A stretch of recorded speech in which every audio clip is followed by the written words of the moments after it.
I'm David Knowles, and from Washington, D.C., this is Ukraine, the latest. Today, we bring you the latest from the front lines in Ukraine, analyse political and diplomatic developments from around the world, and we hear Francis Dearnley's exclusive interview with Senator Mitt Romney. Bravery takes you through the most unimaginable hardships to finally reward you with victory. 1 year ago, the world was bracing for the fall of Kyiv. Well, I've just come from a visit to Kyiv, and I can report Kyiv stands strong. Nobody's going to break us. We're strong. We're Ukrainians. Every weekday afternoon, we sit down with leading journalists from the Telegraph's London newsroom and our teams reporting on the ground to bring you the latest news and analysis on the war in Ukraine.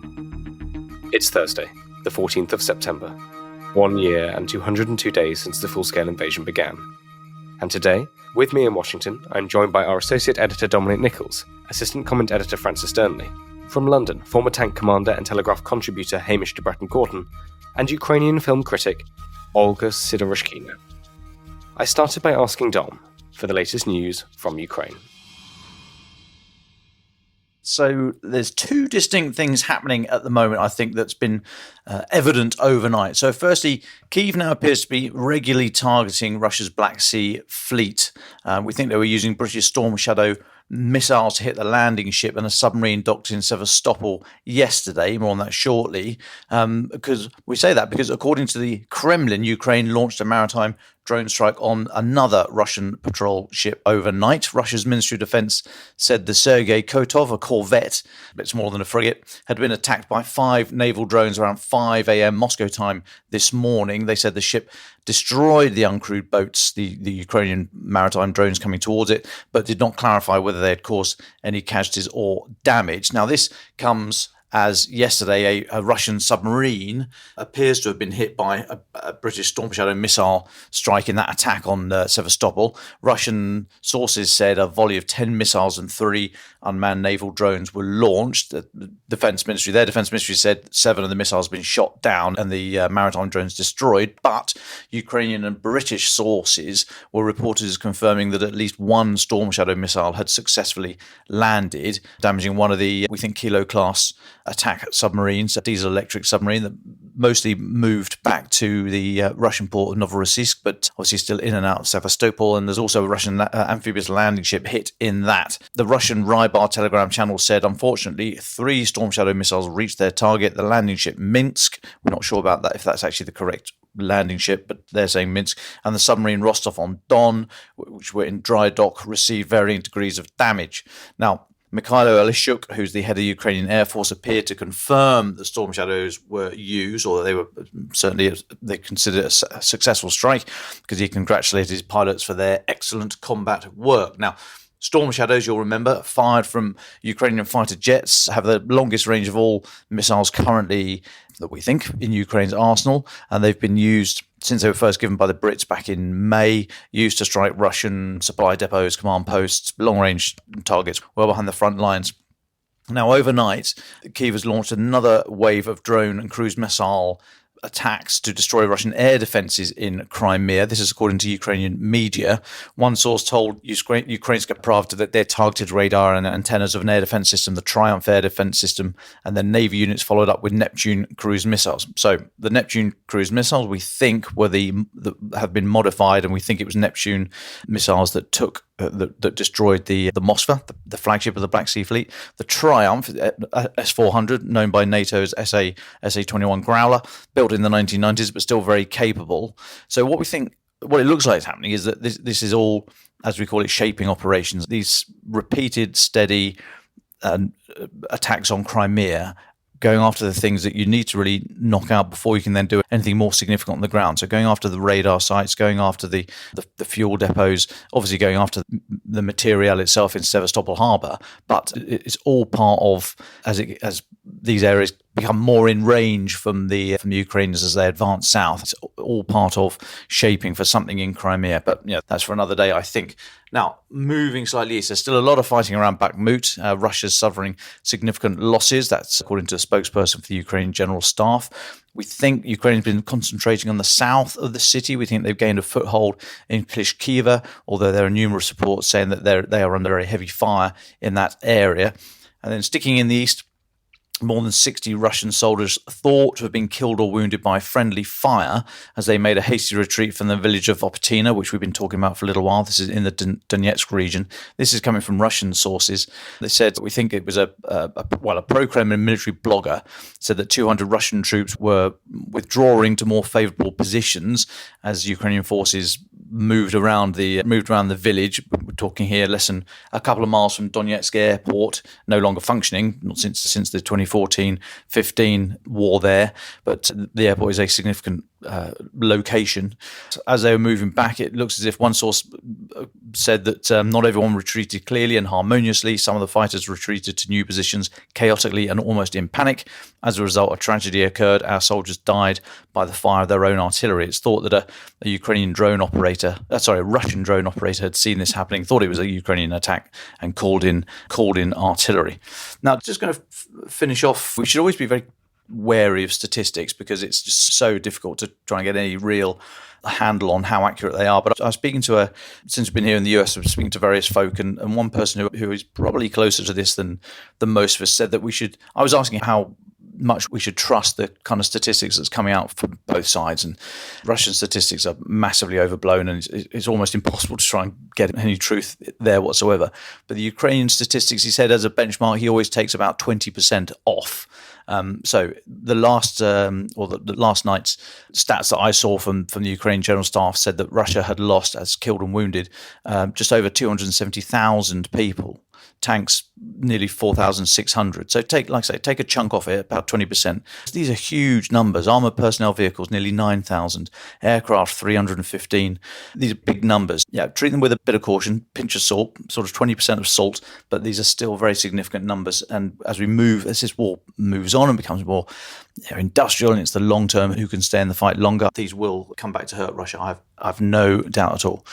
And just finally, separately here, because it's not connected to those two regions I was talking about, but just to note that 7 Ukrainian drones were brought down over Russian border regions last night, according to the Kremlin. 6 apparently shot down in 4 locations around the Bryansk region. That's roughly halfway between Kyiv and Moscow, and the other destroyed further south in Belgorod. So there's still those long-range drone strikes going on from Ukraine into Russia, and a lot of activity down south. Thank you very much, Dom. Francis, you've had an incredibly busy few days interviewing movers and shakers in Washington, but could you, just before you tell us about that, talk us through some of the other diplomatic and political news? Certainly. Thanks, David. Yes, I've been covering the political sphere for 18 months now, but yesterday I really felt I was in it. Friends of the podcast have helped to arrange an exclusive interview with Senator Mitt Romney on what turned out to be within an hour of his announcement that he would not be standing for a second term in the Senate. But more on that in my final thought, and relevant extracts from that interview, which we also filmed, will be at the end of the episode. Ironically, it's London, not Washington, Kyiv or Moscow, to which I turn first. There has been a significant intervention by the former Prime Minister Boris Johnson in an article for The Spectator, the magazine of Svetlana Morinets, who we've interviewed recently about the issue of medical support for Ukrainian forces on the front line, where Mr. Johnson criticises his successor Rishi Sunak for dragging his feet on Ukraine, arguing that the United Kingdom must give more Storm Shadow missiles and drones to the country, as he accuses the wider West of dragging its feet over supplying weapons. He says that Western governments are still underestimating Kyiv's ability to finish the job, his phrase, accusing the government of not only contributing a fraction of what the US has given Ukraine in its fight against the Russian invasion, but also insisting the failure to deliver the weapons Kyiv needs to win the war will only prolong the conflict and lead to unnecessary losses and weaken the West. And to quote him, he says, from the UK, they are hoping for more help with howitzers, with Storm Shadow, with air defences. And they want as much help as we can give on drone technology.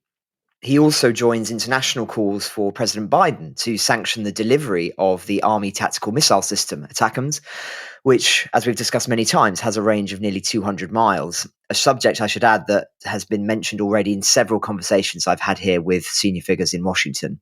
And those interviews will also be coming up in later episodes. What the hell are we waiting for? Boris Johnson asks. There is only one thing the Ukrainians want from us, and that is the weaponry to finish the job. And so I simply do not understand why we keep dragging our feet. Why are we always so slow? How can we look these men in the eye and explain the delay? He described the Ukrainian requests as a trivial outlay for such an extraordinary reward. In other news, Putin will reportedly pay a visit to North Korea after hosting Kim Jong-un at the summit in Russia's Far East region yesterday.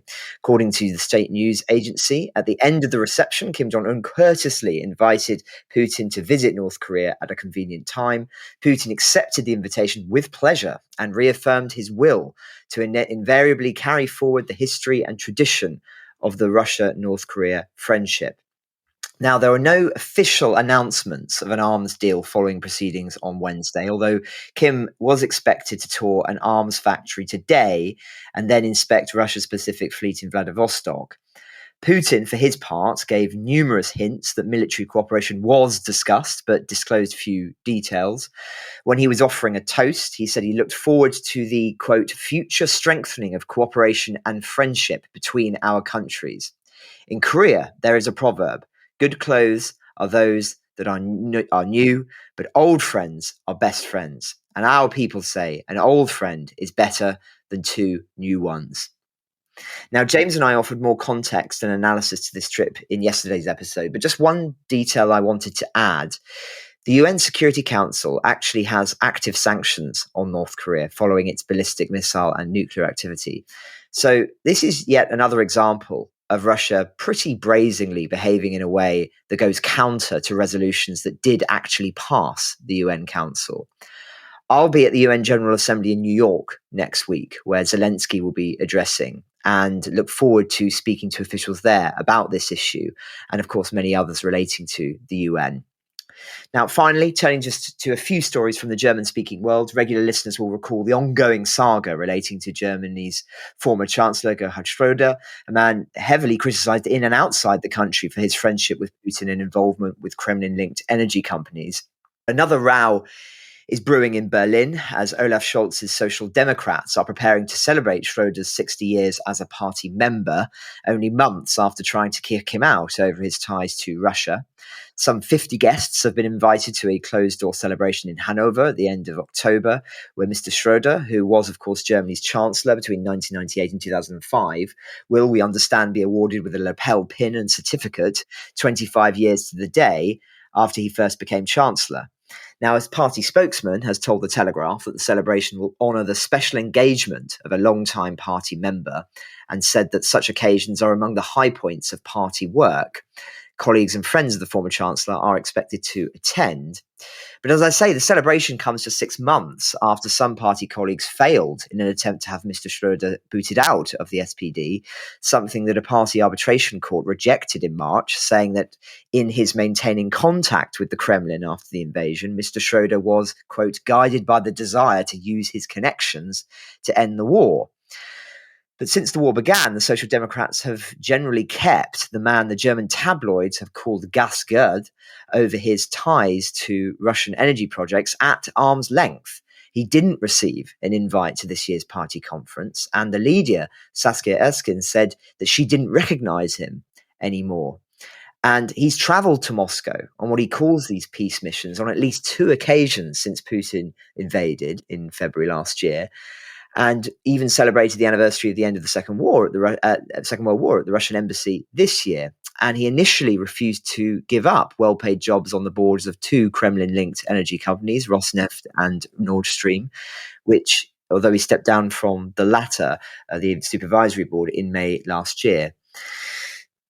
We understand that the deputy leader of the SPD in the Bundestag, Germany's national parliament, of course, is set to give a welcoming speech at the October event, but repeated requests from the Telegraph for clarity on whether he intends to use this speech to address Mr. Schröder's ties to the Kremlin have gone unanswered.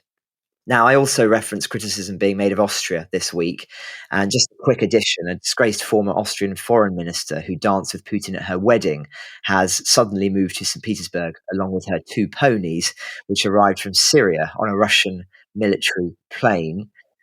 She was forced out of government after a scandal consumed the hard-right Freedom Party, which appointed her as Vienna's chief diplomat. And I mention this just in passing because it shows that I think in both German-speaking countries, one gets a sense that there is a collective reassessment and increased scrutiny of politicians' ties to Russia. And it appears the spotlight is too much for some. But I wanted to end with the story of a brave German aid worker who narrowly escaped death after the Russian missile attack on his convoy in eastern Ukraine, which Dom reported on earlier in the week. Ruben Marwick was travelling with 3 colleagues from Road to Relief, an NGO, on Monday near Bakhmut when their vehicle was struck by a Russian shell, causing the car to flip over and catch fire. Emma Igual, the NGO's founder, was killed in the attack, along with Anthony Innett, a Canadian volunteer. Mr. Marwick has appealed to Berlin to send more tanks to Kyiv. Speaking from his hospital bed near the war's front lines in the eastern Donbass, he's urged Germany's government to send more of everything. This war isn't over. It is far from over, he said. Countries may hesitate, David, but others have taken matters into their own hands. Well, thank you very much, Dom and Francis, for your updates there. Before we go to Olga, let's bring Hamish de Bretton-Gordon in. Hamish, we haven't heard from you in a while. I looked over the notes you sent me this morning. You say that there's quite a lot of nuclear updates you want to talk about. So shall we start there? What have you seen? Yes, absolutely. I've actually been at DSCI in London this week and still there, which is the biggest defence show in the world, on the planet. And lots of talk about drones and lots of talk about Ukraine, the latest podcast, which seems to be the favoured podcast for military personnel from around the world. So very well done to you on that. I'd just like to talk about a little bit about nuclear, and it really ties into your Francis' update from the Kim Jong-un Putin get-together. Only earlier on this week, Putin accused MI6 of planning an operation to blow up a nuclear power station in Russia and also possibly one in Ukraine. This type of false flag operation, which we talked about before, which I saw a lot of in Syria, and I was running a tabletop exercise for emergency workers in Ukraine only yesterday, who are very concerned about these false flags. And because we saw them in Syria, when the Russians generally said there was going to be a chemical attack, I think I worked out that 5 times out of 10, there then was one in the subsequent weeks or days. So the fact that Putin is saying this is a concern, but I've spoken to people who know about these things, and that is certainly not the plan as far as the UK security service is going. We then look at, actually, there's been a report of a lot of heavy fighting around the Zaporizhzhia nuclear power plant recently, which is a worrying sign. And also announced yesterday that the Ukraine government are cranking up, they're turning back on their other 4 nuclear power stations because Ukraine, before the war, about 60% of its power was provided by nuclear power stations. They turned off the 4 main ones for fear of the fighting around them. But now, although these were Russian-designed nuclear power stations, now working with the Brits, they now have the nuclear fuel they need to get them started up again. So they will be up and running for the winter. So hopefully Ukraine will be absolutely sufficient in power. And obviously those power stations will be real. When it comes on to Kim Jong-un, now I have written a piece not published yet about the whole issue. The juxtaposition between Putin and Kim Jong-un in eastern Russia talking about getting some very old Soviet ammunition is one thing. And then in London, in East London, you have the rest of the world with the most sophisticated weaponry on show. But my theory is what Kim Jong-un is really after is some nuclear technology from the Russians. We know the North Koreans have a ballistic missile. We know they have a warhead. What they haven't been able to do is put the two together. And I'm sure that is top of his agenda at the moment. So it's something that we watch very carefully.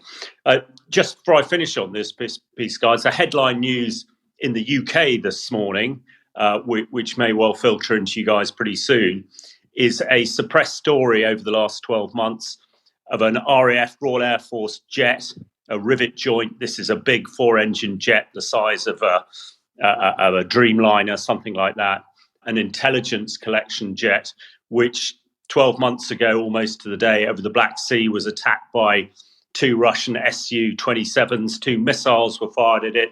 They missed. For a lot of good reasons, it was suppressed. Had it been shot down, that could well have been a severe escalation. The fact that 2 Russian jets got within sight of a massive British jet and couldn't knock it down is one thing, and I think shows the incompetence. But that is a developing story at this side of the pond. Thank you very much, Hamish. I'm sure Dom will want to come back on that and add a few questions or thoughts later. But Hamish, can I stay with you before we go to Olga? You've also written a little bit more about the sort of the clandestine war that Ukraine is operating behind Russian lines. Can you tell us a little bit more about this? What more have you found? Because you've talked about this before. How is this developing? Yes, absolutely. I think I've described it as death by 1,000 cuts. And for those who wanted that is up on the Telegraph website at the moment. And we have all been immensely impressed by the amount that the Ukraine special forces and what we call special operation executive. This is a term taken from the Second World War, where Allies had people behind the German lines blowing up anything they could get hold of. And again, this morning is just another Russian ammunition factory that's mysteriously caught fire. And I think this is now beginning to have a significant impact. The piece I wrote the other day about Elon Musk and Starlink and the fact that hadn't enabled attacks on Sebastopol, hopefully that seems to have sorted out. But the coordination between various elements of this sort of secret war that's going on is hugely significant, and the bravery involved to do it is almost unimaginable. But I think it is now we're seeing the amount of attacks in Crimea, the amount of attacks, not least around Sebastopol, which you've already covered, is being very significant. And not only is it draining the Russian forces of the logistics they need, but the very fragile morale. And one of the stories in the piece I put there is a commando raid by Ukrainian forces across the Dnipro, capturing some key Russian commanders, who then very happily spill the beans on social media where all their mates are, is sapping the already desperate morals. Although most of the news, most of the activity is about Storm Shadow and everything else, and the really hard, brave fighting that is going on the front lines.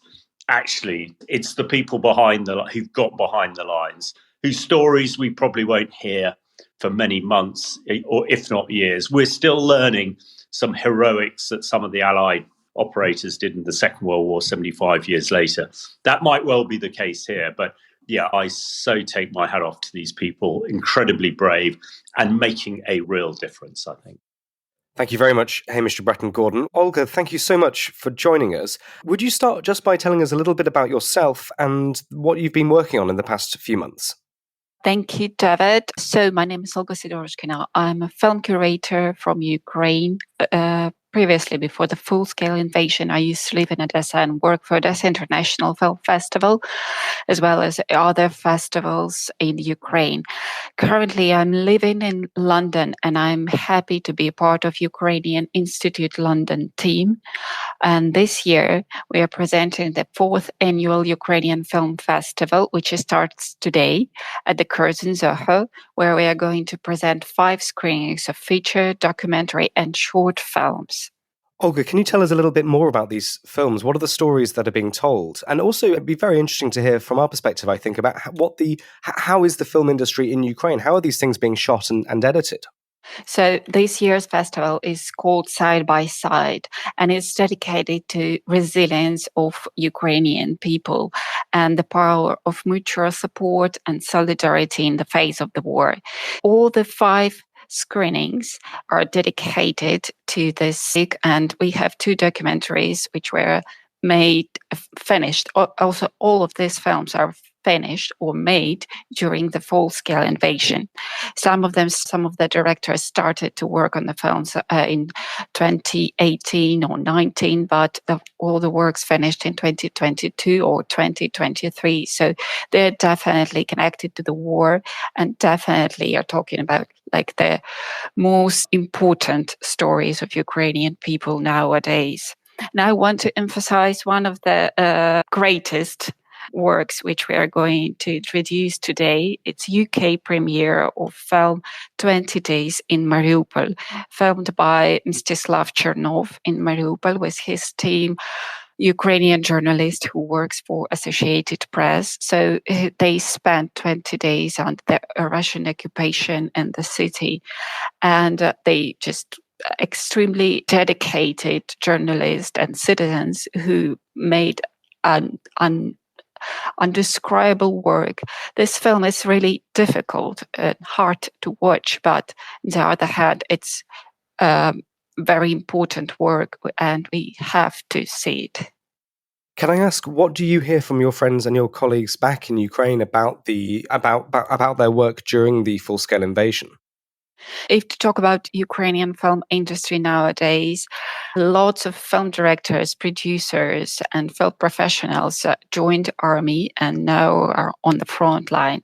Others, even if they used to work on the feature films before, started to do documentary films, because it's easy to understand to make feature films is almost impossible when during the war you cannot planning the budget or timing or whatever. So people still want to continue their work and still want to tell you stories, what they see and what they are going through. Lots of them now are working as a journalist or doing a documentary films. And one of these people is Alexei Radyansky. He's a film director from Ukraine, and his short film, Chernobyl 22, is going to be presented on our festival in the short films program, and it's dedicated to the story of people who were on Chernobyl nuclear station during the Russian occupation, and really appreciate his work as a documentarist while he was filming this. Thank you very much, Olga. Is there anything more you want to say about the festival to our listeners? My question would be, I would have been there, of course, but we're in Washington at the moment. So when will these films be out to the public? Yes, that's a tricky question. If to talk about the festival, which starts today, so we are adding extra screenings and soon they're going to be announced because tickets are selling really well. I'm happy to know it. That's a huge interest to our festival. And if to talk about the online screenings, if it's going to be soon, I hope so. But unfortunately for now, only one film. It's a Butterfly Vision. It's a feature film by Maxim Nakoniechny, is available on Mubi, and all the others, I'm sure one day will find their place. Thank you so much for joining us, Olga, and best of luck with the festival in the next few days. Thank you, David. Thanks so much for talking to us. So let's go to our final thoughts now. Francis Dearnley, would you like to start? Thanks, David. Listeners will shortly hear extended extracts from our exclusive interview with Senator Mitt Romney.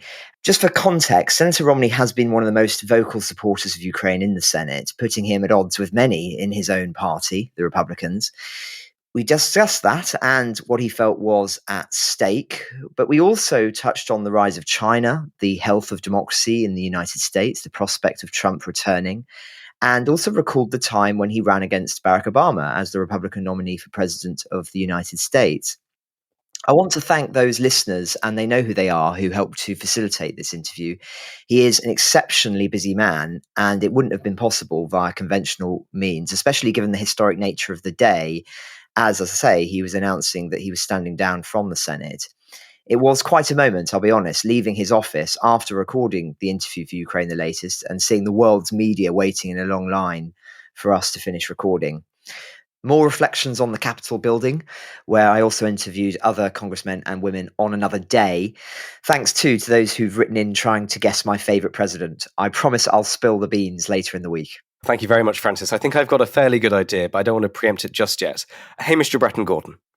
Thank you. Yes, just as I said, I've been at DSCI, the defence show in London this week, speaking to an awful lot of people, industry, current serving senior British and NATO commanders. I had one very interesting conversation with a very senior British commander who recently retired, who was very heavily involved in the Kosovo War. I was there as a very young captain, really cannot remember the great details of it. But he was explaining that in that war, when everything seemed to take an awful long time and progress not being made, but then suddenly, almost somebody taking the plug out of a dam, everything happened very quickly and we were successful. And he said he'd been discussing, obviously, with the counteroffensive, what's happening in Ukraine at the moment. And he and others were very confident now that something similar is most likely to happen in Ukraine, that the dam of the sort of Russian defences is under severe strain. And at some point, that plug is going to come out. And the expectation is that the counteroffensive will gain momentum and be successful. So it was interesting. I add that he is not serving at the moment, but somebody who really knows a lot about these things. It's all the discussions we're having about it, all the activity that's going on. I'm still absolutely 100% behind and supporting and expect the Ukrainian counteroffensive to be successful, hopefully sooner rather than later. Thank you, Francis and Hamish. Dom Nichols. Thanks, David. And just for the record, my favourite US president was Patrick Swayze. Anyway, so yesterday I was at the Picatinny Arsenal up in New Jersey. That's the US Army's development and manufacturing centre, amongst other things. A lot of research and development going on up there. I got to fire, or certainly bear witness to, a 155mm artillery ammunition firing on a range, direct fire, i.e. flat, into a sand-filled bank about 100 metres away. They do that to measure pressures, speed, and interesting, not temperature. They use a high-speed camera there that can take 1 million frames a second, although for normal tests, they put it down to 10,000 frames a second. Absolutely incredible. And they're looking at all sorts of things there, including the effect on micro components. That's the clever things, for example, that's turns an Excalibur shell from a dumb round into a precision munition. And I'm trying to get the footage from all that, all the slow motion imagery of the firing, to see what happens to the shell as it's launched. And we've got a lot of friends up there at Picatinny. Thanks so much for looking after me yesterday. And please, can we have the footage? Anyway, I was having some great chats with General John Rhyme, who's the commanding general up there, and Mr. Grisano, who heads up the development centre. And that they are ramping up their supply of 155mm ammunition to what they're aiming to be at 86,000 rounds a month in the very near future. But they made the point that as there's a global shortage of the chemical compounds needed for modern artillery propellant, so they are moving back to, certainly for the effort to help Ukraine, moving back to the older and less safe TNT. And they were talking to me about I think it was Iowa, the arms manufacturing, one of the facility there. There's a plaque outside to the 76 civilian workers that have been killed supporting a war effort, mostly in the Second World War, none recently. But you'll remember Russia's regular criticism, attempt to divide the West by saying, oh, you're not putting anyone in harm's way. It's a ridiculous argument anyway. But I just want to make the point that alongside this huge financial and material support to Ukraine, there are now very definitely US civilians taking extra risks to their lives in a very direct way, that the workers there producing ammunition and propellants for Ukraine using less safe material, still within a hugely safe and very well regulated structure and organization, but it's a volatile compound. And these are men and women, civilians, US civilians, putting themselves in harm's way. It just needs to be recognized and noted. And as General Rhyme said to me, he said, we're rebuilding the arsenal of democracy, which I thought was a neat way of encapsulating all the work that they do up there. So it was a fascinating visit. Hopefully that'll be out in the next few days, hopefully with the footage, please guys, please. But no, worth noting that today there are men and women, US, putting themselves in harm's way to support Ukraine. Thank you, Dom, Francis and Hamish. A bit of a shame nobody said Bill Pullman yet, actually, for best US president. But let's go to Olga for our very final words today. Olga. There are a few things that I want to say about our festival that all the screenings are supported with Q&As with directors or part of the film crew. And it's very important because some of the works, it's very useful to have a context, to have the possibility to ask questions and to talk about what you've seen. Today we're going to have Mstislav Chernov after the film screening, and I really want to invite everyone for this difficult but important work. Thank you, Dom, Francis, Hamish and Olga. Yesterday, Francis Dearnley interviewed former presidential candidate and Utah Senator Mitt Romney. Just an hour before the interview, the news broke that Romney would not be seeking re-election in the future. Francis started by asking Senator Romney about that decision. Well, I decided that at the end of a second term, I would be in my mid-80s, and I frankly think it's time for the next generation to step up and make the decisions that shape the world that they're going to be living in. The reality is we're doing a lot of things as the baby boom generation that are going to have a big impact over a long period of time. And we need some young people to step up and say, hey, no, we want to make these decisions in the way we want them to shape our lives. And that's not happening yet. And frankly, it's time for people in their 80s to move on, like me. You've also been quite critical, though, of the populist demagogue message, to use your phrase, in the Republican Party. Is that part of it? There's no question but that my party has two divisions at least, and one is very populist, the Donald Trump super MAGA wing of the Republican Party, and I represent a much smaller wing. I call it the wise wing of the Republican Party. And I think that the Trump fever will ultimately break and the parties will realign, but that's not going to happen anytime soon. You mentioned China and Russia a moment ago. 11 years ago, when you were running for the presidency, you appeared on CNN and said, and I quote, "Russia is without question our number one geopolitical foe." The Obama campaign pounced on that comment, with President Obama saying that the 1980s are now calling to ask for their foreign policy back. How do you reflect on that statement and that response today?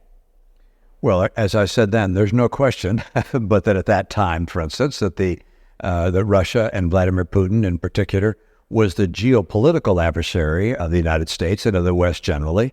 Frankly, Putin was supporting all of the world's worst actors. He was opposing almost every action we took at the UN to try and rein in North Korea or Iran. And so he was, if you will, the geopolitical adversary. That doesn't mean we were in conflict or war with Russia, but Russia was our adversary. And I think he's demonstrated that more clearly in a kinetic way by his awful invasion of Ukraine and other actions he's taken over the ensuing years. Today, I think you have to look and say that Russia and China, perhaps collaborating, or China even on its own, represents a greater threat long-term to the prosperity and peace of the West and of the world at large. In May last year, you wrote an essay in the New York Times in which you argued that the West should confront China and other Russian allied nations with an ultimatum. You're either with us or you're with Russia. You cannot be both. In your view, did the West go far enough to isolate Russia? No, I don't think so. I do acknowledge that we made extraordinary strides to come together, provide the weaponry that Ukraine needed. We have a lot more to do with regards to China. On the Russia front, I think we've collaborated very effectively. I'm concerned that in my country, you're seeing some people say, okay, we've done enough, let's move on. In my opinion, that's very foolish, very short-sighted, because if Russia thinks they can get away with what they did in Ukraine, China's going to feel the same way about Taiwan. Other authoritarians are going to say, why don't we take the population and resources of our neighbor? That's just not something that I think that the liberal democracies of the world can countenance. What do you say to those figures then in your own party who say it's too expensive for America to keep supporting Ukraine? You know, there are a lot of excuses that populists have to do what they want to do, but the idea that it's too expensive is a little funny. We spend about $850 billion a year on defense. We're using about 5% of that to help Ukraine. My goodness, to defend freedom and to decimate the Russian military, a country with 1,500 nuclear weapons aimed at us, to be able to do that with 5% of your military budget, strikes me as an extraordinarily wise investment and not by any means something we can't afford. How would President Romney have handled President Putin? Well, I think President Putin responds to strength and predictability. And I would have made it very clear from the very beginning that we would stand with Ukraine and that we would do everything in our power to align with our friends throughout the world. I mean, the great power of freedom and freedom-loving countries is that we link arms with one another and that we work in solidarity. And by the way, I believe President Biden has done a nice job in making sure that people recognize that the NATO alliance and freedom-loving nations generally have come together. So my posture would have not been dramatically different than that you've seen from the current president. I think benefit of hindsight, I would hope that I would have moved more quickly to get more advanced military support, S-16s and more longer-range missiles, cluster bombs, and so forth, to get that more quickly so that Ukraine had a better shot of actually defeating Russia as opposed to having it drag out as long as it is. You sound quite favorable towards American foreign policy then. How would you factor Afghanistan into that? The mistake in Afghanistan was twofold, by two people rather. One, President Trump was wrong to negotiate the departure from Afghanistan with the Taliban without involving the government of Afghanistan at that time, and then putting in place a timetable that was unrealistic. And then number two, President Biden followed through with that timetable and was terribly prepared to see the withdrawal of our troops and the troops of our friends and allies around the world. It was a awful experience, and we've shown we keep doing this. We make bad foreign policy decisions. We're generally forgiven because people believe, and I believe correctly, that we're trying to do our best, but we've made some big mistakes. What advice would you give to European countries, therefore, still, of course, heavily reliant on US military support as we enter the presidential election year? You know, I think the best thing European countries can do to be confident in ongoing U.S. support for NATO and other investments is to show that European countries want to carry their own weight and are willing to carry their own weight and to make the investment they need to keep up with what we're doing. Well, some are and some aren't. About half of the NATO nations have reached the 2% of GDP goal, and some haven't. And if the advice I would give is, if you want to be sure that in the event that Donald Trump gets reelected, and he's kind of wobbly on NATO, if you show that you've got, you made a commitment yourself, that makes it far more likely that he would stick with the NATO alliance. That, by the way, I believe is without question has been largely responsible for preserving world peace over the past half a century. Given what you've just said, would you be voting for President Biden if it was Donald Trump who had the Republican nomination? Well, I'm not going to be supporting President Trump, former President Trump, under any circumstance. I happen to believe that character is destiny, and I believe that a number of his personality and character flaws are ones that would make it impossible for me to support him. If the Republicans more broadly take back the White House, should the West be worried? Yeah, the West should always be worried. Look, in the history of the world, authoritarianism has been the default setting. I mean, you go back thousands of years, it's one authoritarian regime after the other, and they all collapse one after the other. Freedom is hard to preserve. So any free nation has to recognize that we want to make sure that the largest and strongest military and economy of our group is doing well and is committed to the principles that we agree on. And so, yeah, there's reason for worry.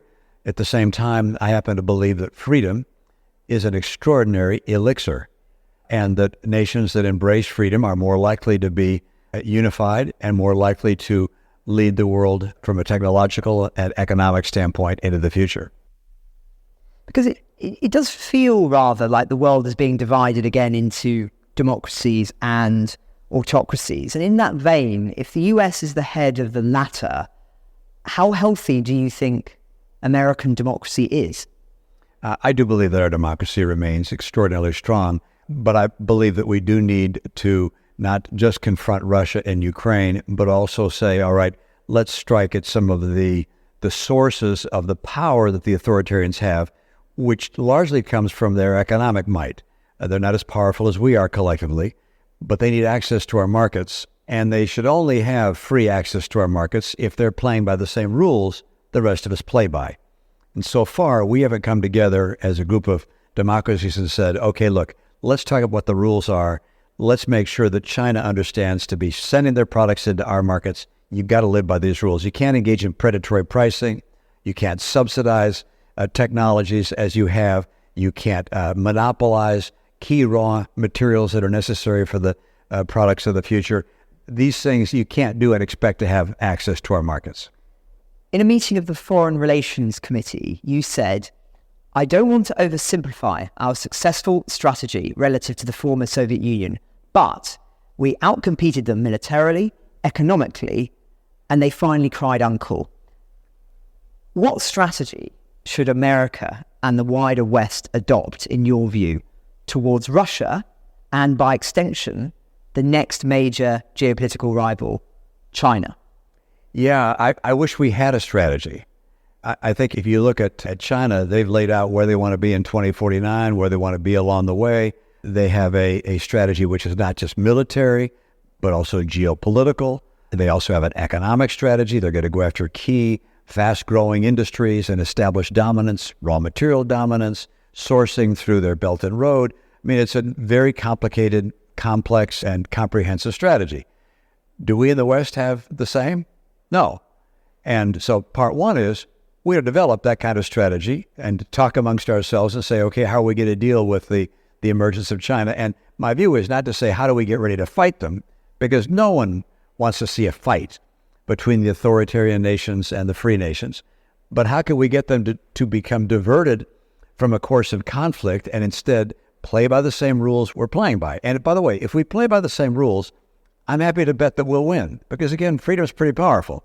But we got to get them to play by the rules. And I believe at this stage, the way to divert them from a path of conflict is to engage them in adopting and following the rules of commerce that the rest of us live by. That, if you will, it's commerce that fuels their expansion of their military might and their expansion into geopolitical entities. And so we got to get the commerce part right. We didn't get the commerce strategy right with Russia, though, did we? So how do we get it right with China?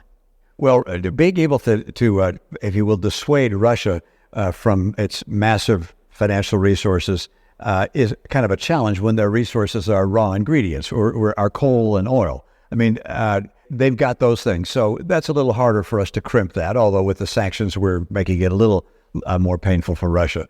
But with regards to China, their resources come from manufactured goods that they sell into our markets. And they're able to make exceptional profit by doing so, by driving Western businesses out of business. So this is a place where we come together, and if we say we're going to exercise our economic might to say to the Chinese, we're not going to buy your products. We're not going to let you come into our markets unless you agree that you can't subsidize these key industries, that you can't monopolize certain raw materials. We have the capacity to make that kind of a strategy and to have an impact by virtue of doing so. To get Saudi Arabia to struggle with poverty, it would be almost impossible given their oil wealth. Same thing was true with Russia. So talk softly and carry a big stick, to quote you.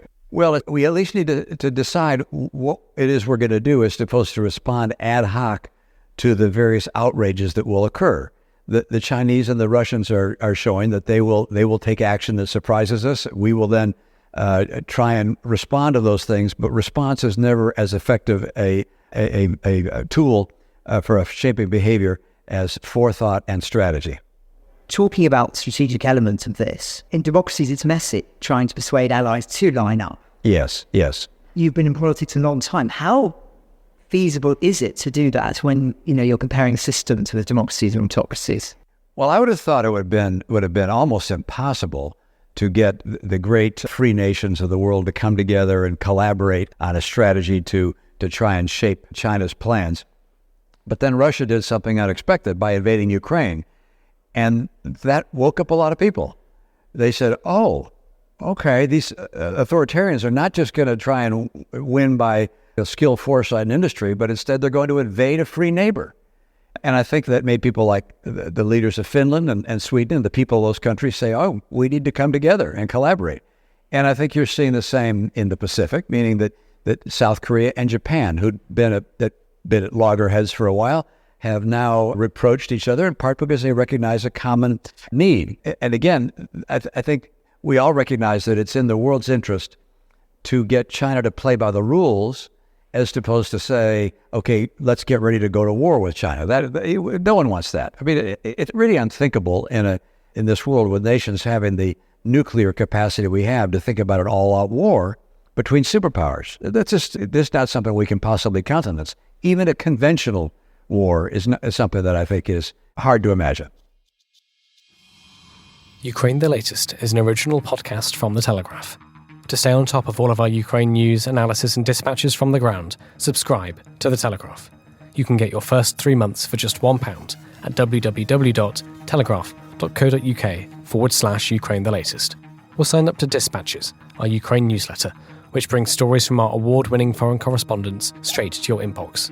We also have a Ukraine live blog on our website, where you can follow updates as they come in throughout the day, including insights from regular contributors to this podcast. You can listen to this conversation live at 1 p.m. London time each weekday on Twitter Spaces. Follow The Telegraph on Twitter so you don't miss it. To our listeners on YouTube, please note that due to issues beyond our control, there is sometimes a delay between broadcast and upload. So if you want to hear Ukraine the Latest as soon as it is released, do refer to the podcast apps. If you appreciated this podcast, please consider following Ukraine the Latest on your preferred podcast app. And, if you have a moment, leave a review, as it helps others find the show. You can also get in touch directly to ask questions or give comments by emailing ukrainepod@telegraph.co.uk. We do read every message. And you can contact us directly on Twitter. You can find our Twitter handles in the description for this episode. As ever, we are especially interested to hear where you are listening from around the world. Today's episode was produced by Elliot Lampitt in London and Giles Gear in Washington. The exec producers are me, David Knowles, and Louisa Wells.